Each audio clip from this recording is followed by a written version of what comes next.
What up, Cavs Nation? I'm your host, Ethan Sands, and I'm back with another episode of the Wine and Gold Talk podcast. Joining me today, back at it again, Chris Fedor, cleveland.com beat writer.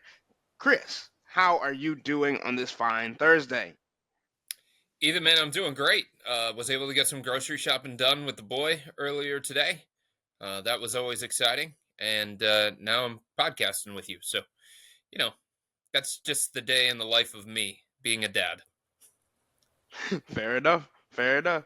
And I wanted to kind of we talk about how Cleveland is your home. You've been here for so long, and Mm-hmm. you're now having a son here, and he's getting to experience the sports life and also just the teams that are around us. And yesterday or a couple of days ago, the Cleveland Guardians actually clinched a playoff spot, making it so the Cavs, the Guardians, and the Browns all in 2023 made the playoffs, or 2023-2024 made the playoffs. So, Chris, this is like kind of monumental as we talk about the area sports. Obviously, the Cleveland fans are very much sports oriented. What is it like for you to be around an era of sports again where it feels like all of the teams maybe could be in a running for the playoffs for years to come? It's really exciting. I mean, it's just a situation where it feels like these games matter. These games have consequence to them. All these different teams have gone through different phases, Ethan, right?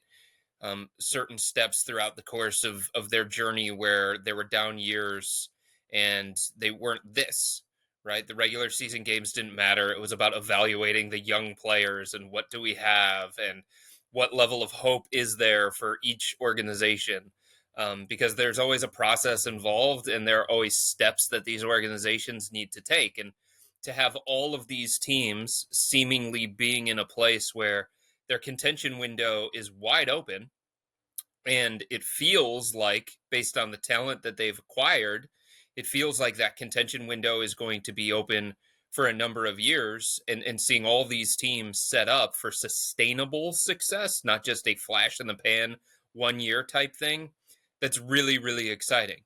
I don't know if it's going to get to a situation that it was, in the past when LeBron was here and leading the Cavs to the finals 4 straight years, and it was just basically a certainty that the Cavs were going to be in the NBA finals, but at least they're in a situation for them where they're relevant, where they're going to be a contender, where they're going to be in the running for a playoff spot in the Eastern Conference.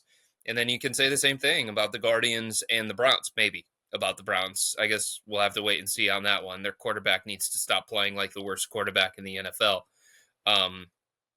But the other thing that stands out to me about this particular era, Ethan, and what makes it really, really fun is that every single organization has like a franchise face.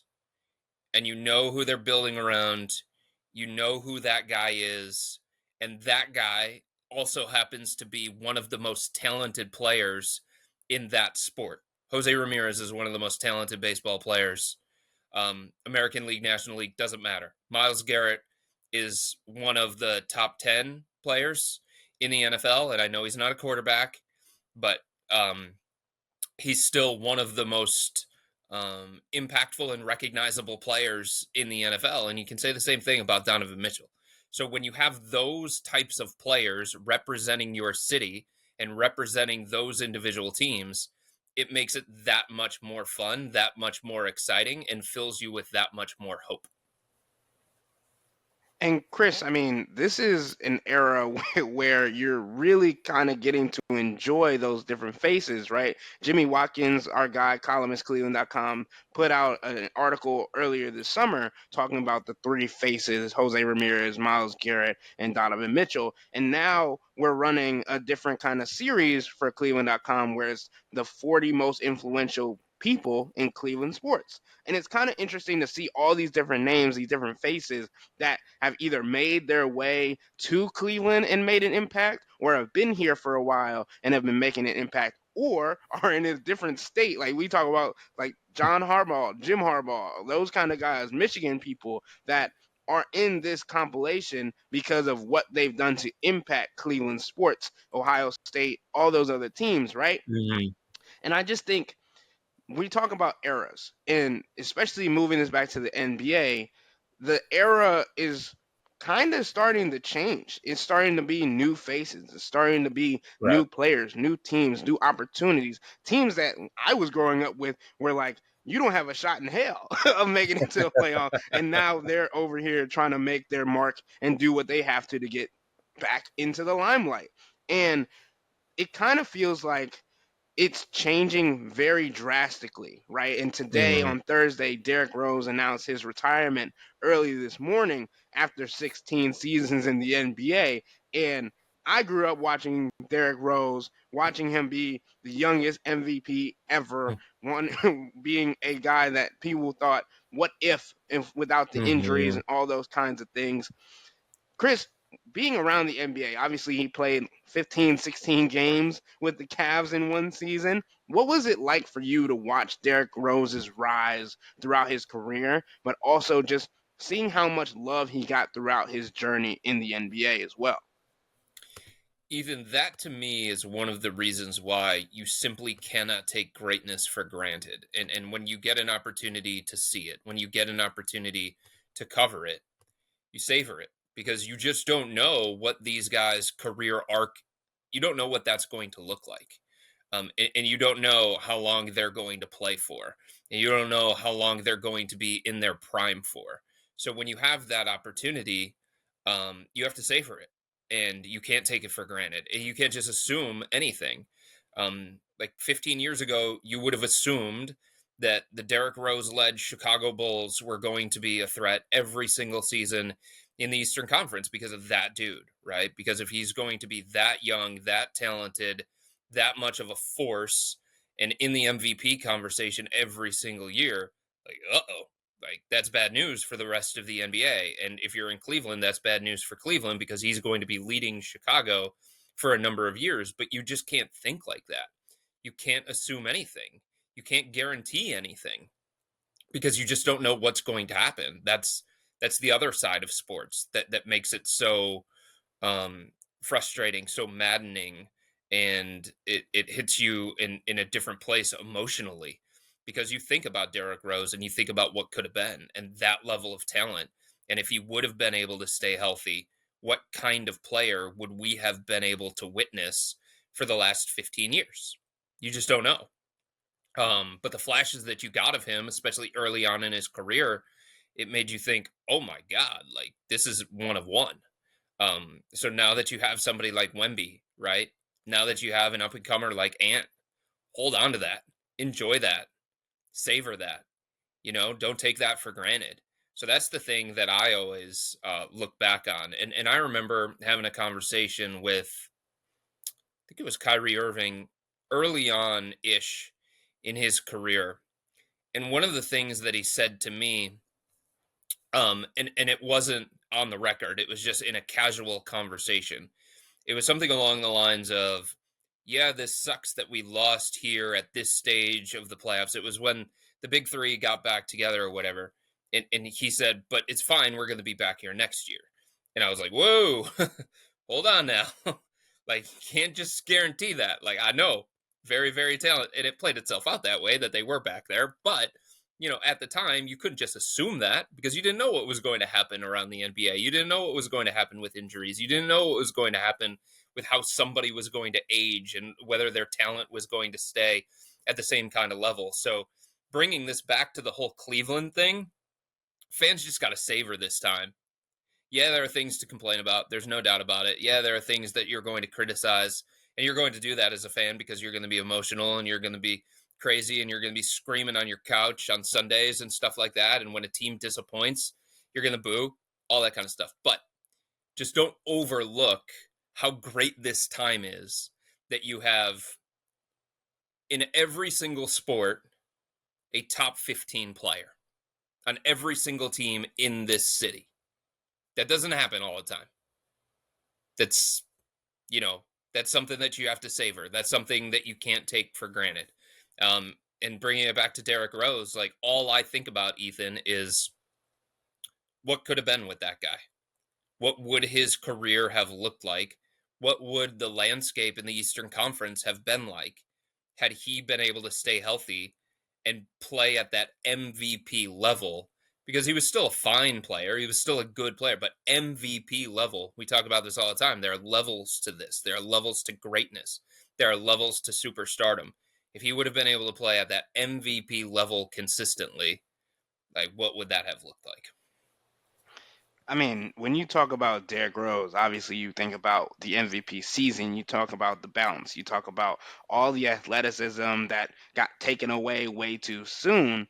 But for Mhm, me, most recently, like I always come back to that 50-point game when he was on the Timberwolves and he was crying in his post-game interview because like he worked so hard and you can't control injuries, right? You can't mhm, control things that are out of like something like injuries that can debilitate your abilities that you were God given, as well as the hard work that you put in.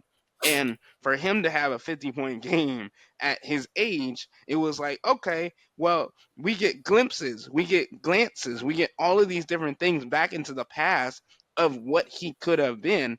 And it makes you wonder more so than probably if you were just watching the rest of his season on that year. You're like, oh, it's just he's kind of washed up, he's a little older, he's got a uh-huh, great IQ for the game. But then you see him drop 50, and you're like, oh man, like mm, if he's doing this now, I wonder what could have been happening. But speaking of guards around the league and those that are trying to make an impact, become the new faces of the league, because obviously we talked, or Chris talked to Donovan Mitchell last year, and one of his goals was that he wanted to become a face of the league, right? And Donovan Mitchell was on a podcast, the 7 p.m. In Brooklyn podcast with Carmelo Anthony, and he talked about a lot of different things. He said that he considers himself the best scorer in the NBA. Obviously, you're not going to go on the record and say that you think somebody else is better than you, but there are other players around the league that I think compete with Donovan. And also, he said himself he has to be prepared more so for when it comes to game time when they're playing when he's playing against those guys. And Chris, I wanted to do something a little bit fun today and break down some of the top guards in the league, shooting guards, but also just some of the top bucket getters, some of the best scorers in the league, hoopers, right? Because mhm. like James Harden said, sometimes you can just be bigger, taller, and faster than everybody else, and you get to score more. I'm talking about pure scoring. I'm talking about guys that can get a bucket anytime they want to. And I think Donovan Mitchell's in that list. It just depends on where he's in that list. So, Chris, I wanted to create 5 rosters, something that I've done with Jimmy in the past, where we kind of go Uh, back and forth and pick different players and kind of give a little bit of a description on why you went with him, or in this case, based on what you were just thinking about in that moment. And obviously, I'm gonna let you go first and have your first pick. But the one caveat for this game is that we are talking about a new era.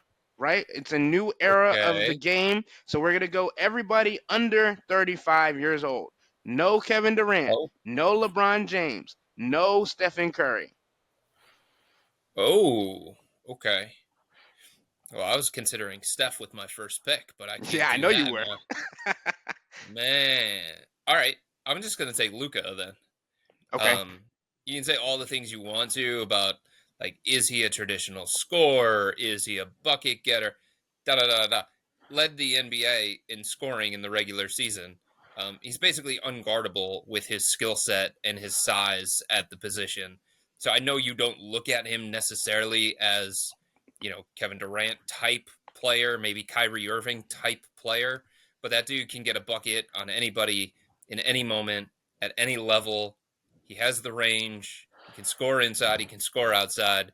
So I think I have to take the leading scorer in the NBA and quite arguably the best, most impactful player in the NBA. You can have a conversation between him and Jokic all you want to, but he's right there. So I'll take Luca as the guy who to me, is the most unguardable player in the NBA right now. So we're just to preface, we're also building a five. It's like a five that we're gonna put into a poll, so our subtexters and our listeners can vote on these teams afterwards to see who came up with the best ball handlers, no scorers, just bucket getters, right? Okay. Okay, So got it. with your pick, you got Luca. I still think that's a great pick. He's somebody that I had on my list. I mean, 33.9 points per game while shooting 48.7 from the field, 38.2% from deep on 10.6 shots from range per game. The only player with more threes attempted per game last year was Steph. Yeah. So yeah, there's that. But I'm gonna go to somebody that's near and dear to most Cleveland Cavaliers fans' hearts. Kyrie Irving. I consider him to be the best ball handler of all time. Some may say the best scorer of all time with his creation at the basket. I'm going to take him as my shooting guard for this list, just because I believe that he is someone that can create. He can get downhill. He can do almost anything with the basketball in his hands.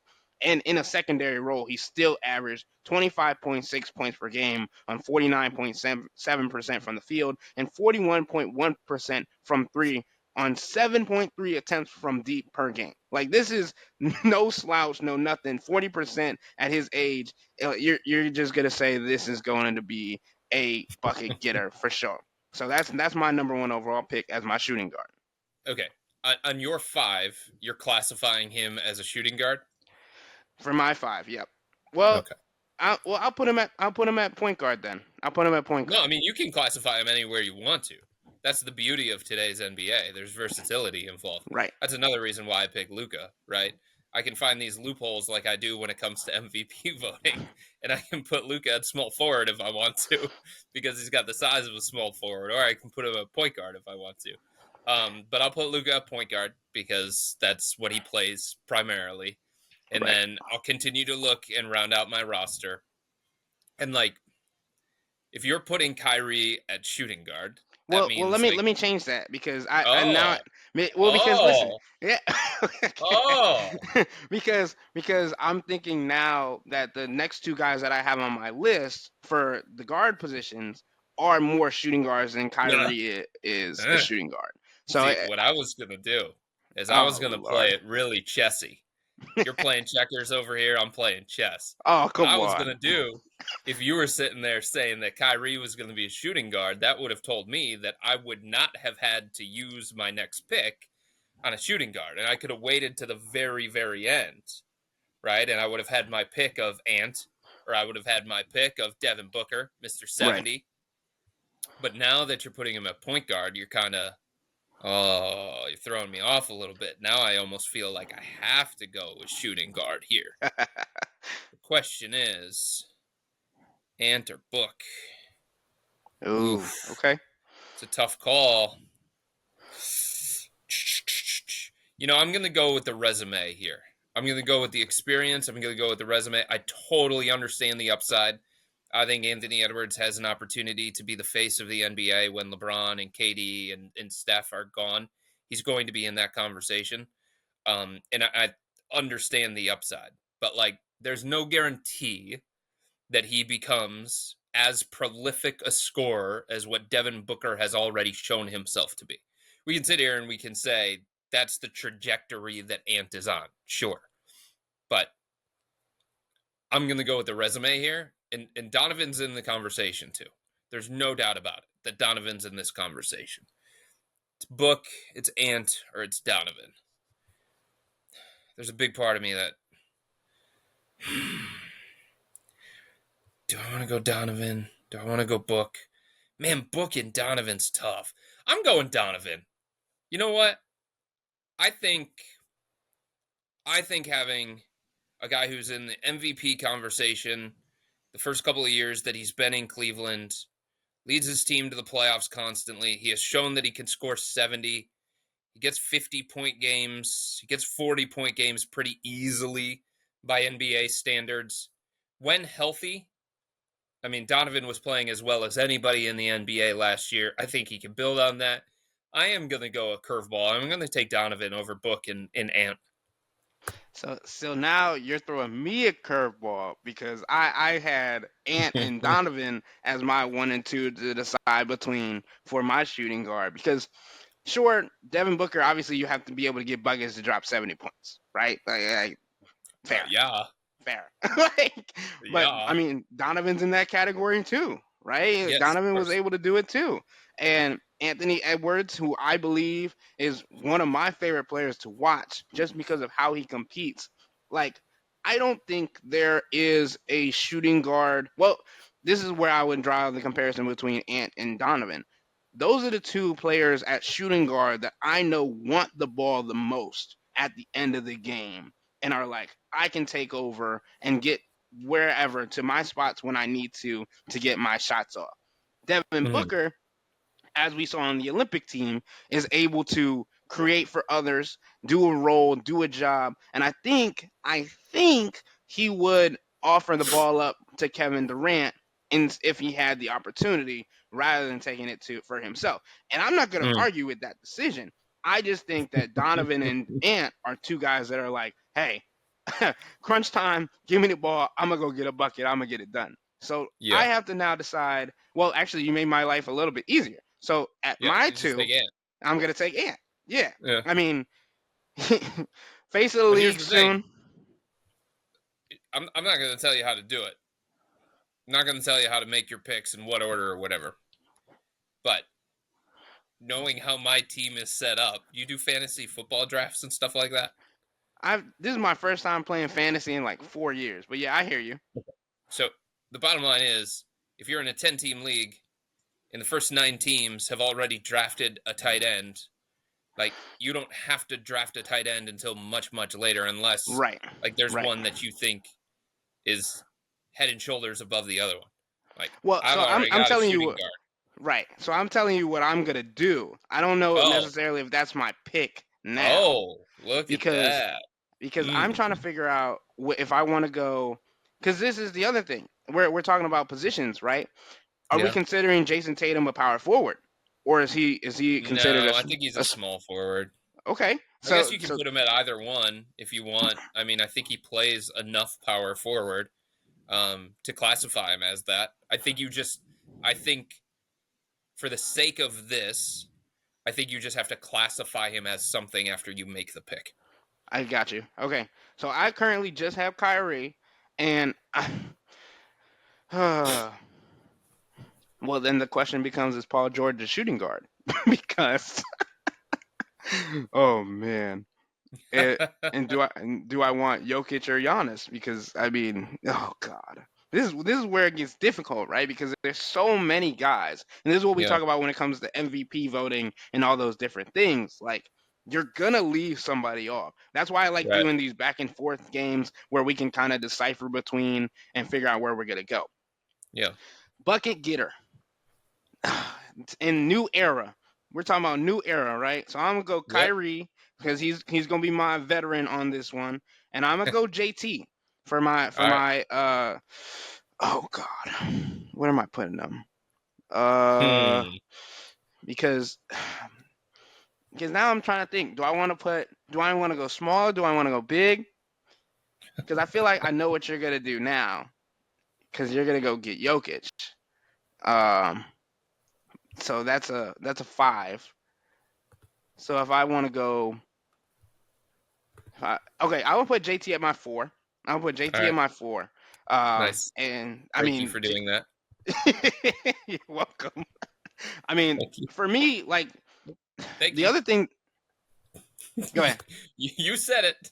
You said it. You're putting Hey, him at the 4. I'm putting him at the 4. I'm not taking back. I'm not going back on my word. All But right. the reason JT for me is such an intriguing player, one, because he's also an becoming potential face of the league guy. One, two, like we always talk about his shot selection, and I feel Yeah. like because he has had that hitch in his shot, like for the last couple of years, it has made those shots look even more contested than it possibly might have been, right? Mm, But this past off season, it's been said that he's been working on his game to negate the hitch in his shot. which I think could allow him to be a little bit quicker with the ball. And the size and the strength that he already has to get to the rim, I feel like that's hard to contest with. But I mean, yeah. So I'm gonna go. My current team, I got Kyrie at the 1 and JT at the 4. Love it. Thank you for doing that. I will take Jokic. All I was sitting here saying to myself was, please don't take Jokic. Please don't take Jokic. Because, like, I know Embiid's out there. Duh. Like, that's the obvious other one. But I think the gap between Jokic and Embiid is, I don't want to say significant because that's going too far. But I think you have seen the kind of impact that Jokic has on winning basketball, and he can do everything that he wants to do, and he is, I don't know, man. When it comes to impact metrics, we've never seen a player like him in the NBA. Like, he is shattering records from that standpoint. So I just think I'm so much more comfortable if I'm building a team with Jokic over Embiid. Also, part of the health comes into that as well. That I did not want to finish this thing without Jokic. So I've got the two itches to anchor my team. I've got Doncic and Jokic. Give me that. I mean that they if they don't end up playing together at some point this like throughout their career, I'm gonna be like falling out of my chair because this is how Yeah, they interact during All-Star games and stuff. They're like little like brothers. They're I know. literally like it's so funny. But Yeah. it's crazy that you mentioned Embiid because I was going through the stats from last season, the NBA player stats on the ESPN website or whatever, just trying to go through all of these to see who I consider true bucket getters, and it's hard because Embiid and Donovan Mitchell weren't on this list, even though they had. It's like it's filtered by points per game. I think it's Uh-huh. because they didn't play enough games or whatever. But there's also players on here that have 58 games played, like Kyrie from last year. So I'm confused as to why they weren't on this list. But Yeah. I mean, I was gonna bring that up for when Donovan, but I just didn't even remember Embiid when I was making my different two different lineups to go off of because I was like, oh, that makes sense. All right, so you have Embiid, no, you have Jokic and Luca, Yeah. and I have Kyrie and JT And I because, also have Donovan Mitchell. Don't and forget you have Donovan Mitchell. Donovan. Yeah, you have three. Yeah. Okay, okay, okay. And then And you have Ant. right now, well, I haven't taken him yet. I haven't taken him I know. yet, But but in your mind, you already have Ant. indeed. Yeah. Yes. Because I'm trying to figure out because when and this is where we can argue because I think this is a good conversation. We're talking about bigs, right? I don't Mm-hmm. know, and Embiid is been MVP tier and is one of those guys that can go get it when it comes to in the paint and all of those things, right? You don't want to Mm-hmm. really battle with him on the interior. Paolo Banchero is a Mm-hmm. player that is up and coming that we saw in the Orlando Magic Cleveland Cavaliers series have to deal with Evan Mobley, have to deal with Isaac Okoro, and he was able to put the ball on the floor, make a mid range, make a fall away jumper, make obviously shots at the rim, and then also being able to shoot from beyond the arc as well. And I think that's what my comparison would be for bucket getters, for scorers, is can Embiid score to the level on the perimeter from the mid range as well as Paolo Banchero? And I wanted to get your thoughts on that. You can't take Paolo. Why not? You put Jason Tatum at power forward. Paolo's a 5. No, he's not. Paolo's the 4. Oh They man. start Wendell Carter Jr. They do that. They did that against the double big lineup. You know they put Paolo at the 5. No, you can look at like his basketball reference and how often he started at center versus power forward. Oh You can't take man. Paolo. Oh no. No. Oh no. He is not a 5. Oh You want to take no. Anthony Davis and put him No. at the 5 by all Uh-uh. means. Man. So I screwed myself over. Nice. Yes, you did, and that's why I was so happy that you put Jason Tatum at the 4. because that meant Yeah. I could get Paolo. The one I don't know what to do with, and you bring up the point about Embiid, and I think it's the same point that I'll make with what do you do with Giannis? I mean, do you Is consider him a bucket? He can score. he He can? gets 30-point games. He gets 40-point games. He gets 50-point games. But like how he scores, it doesn't speak to bucket getter to me. You know what I mean? No. Like iffy jumper, doesn't have the 3-point shot, but he scores. He gets to the rim. He attacks. He gets to the free throw line. He scores 30 a night. So does he fall into the category of bucket getter? Or is he just like natural basketball player who does a little bit of everything while scoring because he overpowers people physically and from a skill standpoint? I don't know what to do about Giannis in this conversation. I don't. For me, like I as much as I don't want to err on the side of James Harden's argument, I think he makes a good point, right? Because Giannis averages 70.2% for his career at the free throw line and Yeah. 28.6% at the 3-point line. Like, Yep. even if you consider in the mid range, like, he doesn't do that. He can No. bully everybody and get into the paint. Sure, you can look at, oh, he averages 54.5% from the field in his career, and he averaged over 60 last season, which is crazy. But those aren't buckets. Like Right. he's not like facing up, putting a dribble move, and getting to a spot. He's simply backing you into a corner and saying, "I'm bigger and stronger and faster Right. than you." Like, so I don't think that's bucket getting to me. I mean, he's still one of the best players in the league. Don't get me wrong, Yeah. but I know. he's not a bucket getter for my It's so weird for to say about somebody who averages 30 a night. That's what I'm That's saying. all. You That's know? what it's crazy. It's crazy. So I guess back to my pick, I guess, because I can't Yep. put Paolo at the 5. Nope.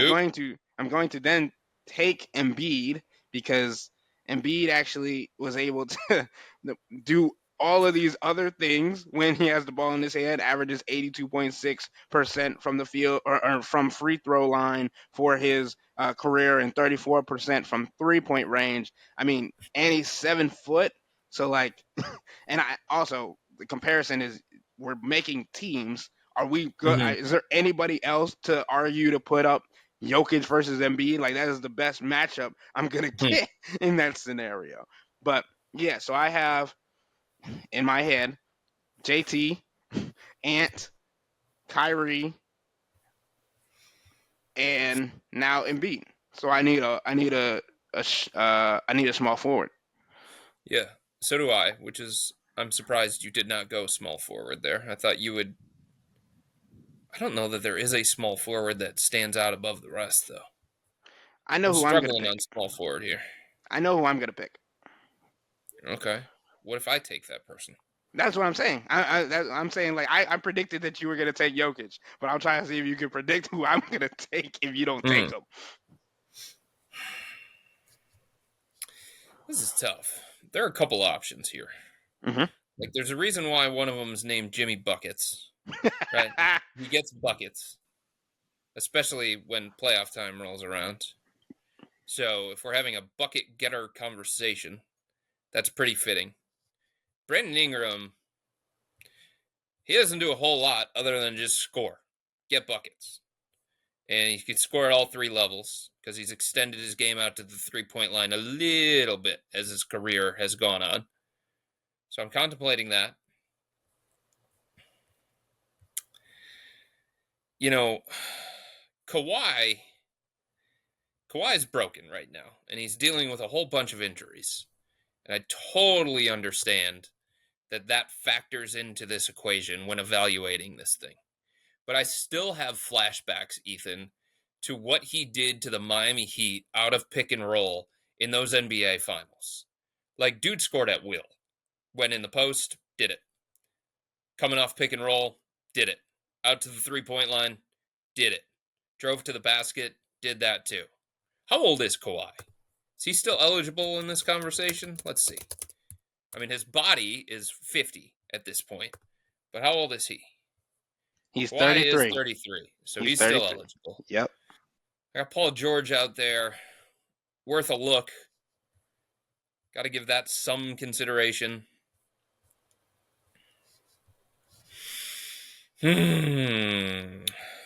I'm not doing Kuzma. That's not happening. No Scotty Barnes. No Max Struess. I'm kidding. Joking. Um,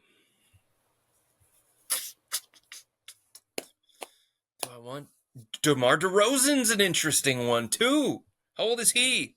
He's been getting buckets for years. Oh, he's 35. So he's out. That doesn't count. You know what? Mm, mm, mm, mm. I think I'm going to go with Kawhi here. I know all the injuries, but that dude is a bucket. He always has been a bucket. Jaylen Brown's interesting too. If I wanted to slide him over to small forward from shooting guard, nah. I'm gonna take Kawhi. Slight edge for Kawhi over Jimmy buckets. Well, ironically, I'm not taking Jimmy buckets either. That's okay. Are you taking I'm Brandon Ingram? no, I'm taking Paul George. I'm Okay. taking Paul George. I'm taking Yeah, you PT. hinted at Paul George earlier in this podcast, so I figured that's where you were kind of in that general vicinity. I mean, like we talk about the beautiful game. We talk about being able to get to a spot, being able to face up, do whatever you need to, like being able, the separation that Paul George creates. The fact that this is crazy. We didn't even consider James Harden. Speaking of separation, Well, I'm not nah, going to take James Harden over no, not as Luka. a small forward. I was just saying we didn't mention him other than to roast Giannis for the entire podcast. Like, I just think that's crazy. That's funny. That's funny to me. But Well, I mean, at this stage, you're looking at Luka, you're looking at Jalen Brunson, you're looking at Shea Gilgeous-Alexander, you're looking at Kyrie. All those guys play that same Tyrese Maxey. All those guys, Damian Lillard, they all play the same position as James Harden. oh, At this stage, James Harden's also 35, so he's not uh, eligible for this oh, anyway. okay. Well, he wouldn't have gotten picked anyway because of all Right. those other point guards that are doing it at a higher level than what he's doing at currently. Okay. So let's wrap this up. My team is I've got one more Kyrie. pick. Oh God, you no wait. How you? I got a power Okay. forward left to pick. And I saved it for last because you already occupied your power forward spot with Tatum. Because you said you're gonna go with Paolo. I am going to go with Paolo. I just wanted you to hear Yeah, you had said that already. it. I'm going to go with Paolo. Right. I had been looking at him the whole time. Man, your lineup is so nasty, bro. When it comes to bucket getting, okay. Yeah, Anyway, all right. So here are the lineups. Here's my lineup. I got Kyrie, Ant. I got Paul George, Jason Tatum, and Joel Embiid. That's my 5. I'm sorry about that. Oh my god. If this poll is not like 91% to 9%, something's wrong. Go ahead, list off your team, Chris. I've got Luka at point, Donovan at the 2. My small forward's Kawhi. That one's iffy, but my small forward's Kawhi. Paolo's my 4, and then I got Jokic at the 5. You know who else was in consideration aside from Jokic for me for bucket getting at center? Wemby was, because that dude, Oh my that dude, that god, dude can that's get buckets from a nasty. lot of different places, right? He can pull up off the dribble. He can catch and shoot.